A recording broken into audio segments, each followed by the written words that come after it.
I got involved with the adult industry when I was in college in Santa Barbara. I began dancing.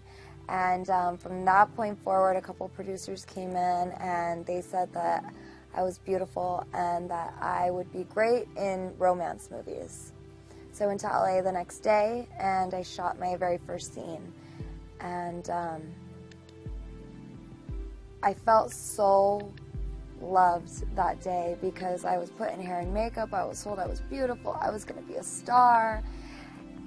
And they sent my pictures over to an adult agency who I was with for about 2 years. And the rest is pretty much history, I guess you could say. How quickly did you go from that first time, kind of not knowing anything, into, I mean, you said how many years in the industry? 7 years. 7 years. And in that time, how many movies did you make? Hundreds. I did take a year break, but hundreds. I mean, when I was 18, I mean, they would dress me up like a teenager, like a little girl, and they made sometimes 2-3 scenes a day. You know, I was working, I remember working like 60-some days in a row one time. And you talked a little bit before about what kind of toll that took on you, like, you know, what it took to actually get through doing scenes, or where that left you, maybe? Yeah, sure. I mean, not only does it leave you feeling drained, but I had to start finding ways to be able to do the scenes because I was so robotic. I was like a rubber Barbie doll. Like, I had no emotions. I was plastic. Like, you know, I would get undressed from the outfit I would wear to put on this cute lingerie just to get undressed to do a scene, and it led to, I felt so hopeless and so empty inside that I turned to drugs to numb my pain, to get me through. I was no longer Britney. I became Jenna Presley. I became like this. I had an alter ego. I became my alter ego. And the drugs and alcohol just kind of helped me cope with things. You know, I know we talked a lot about the idea of fame.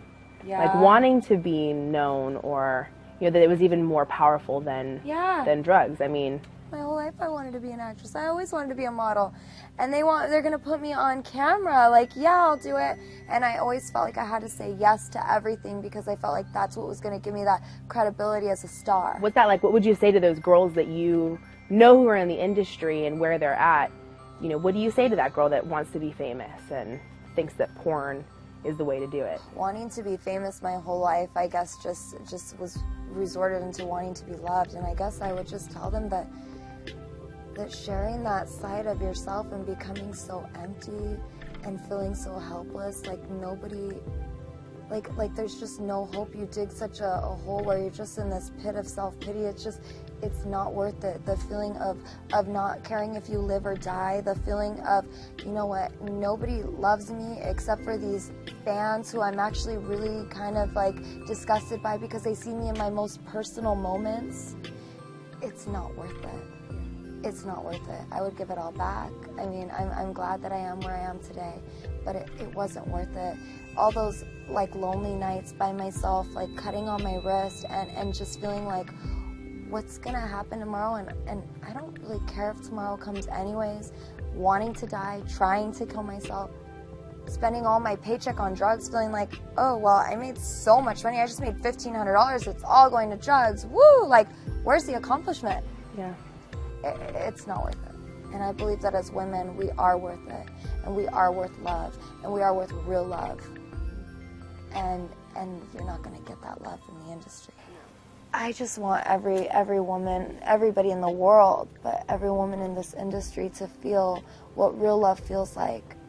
Because if they're anything like me, we don't know what real love is. And we're searching for it. Just thinking about you there in the shows, and I mean, you were always so sweet. You're just generally a sweet person, but seeing how there's this demeanor of you now, there's a peace upon you, you know? It's amazing to watch. Thank you. Yeah. Literally, it blows my mind. It's so exciting. To hear a story of life change like yours is one that is not very common I feel like there's going to be so many more souls in that industry that are going to be saved. I feel like you guys have been praying. I feel like Jesus is answering these prayers right now. Yeah, well, look at you, girl. Look at you. I mean, get out of here. Like, I mean, no, but you and I...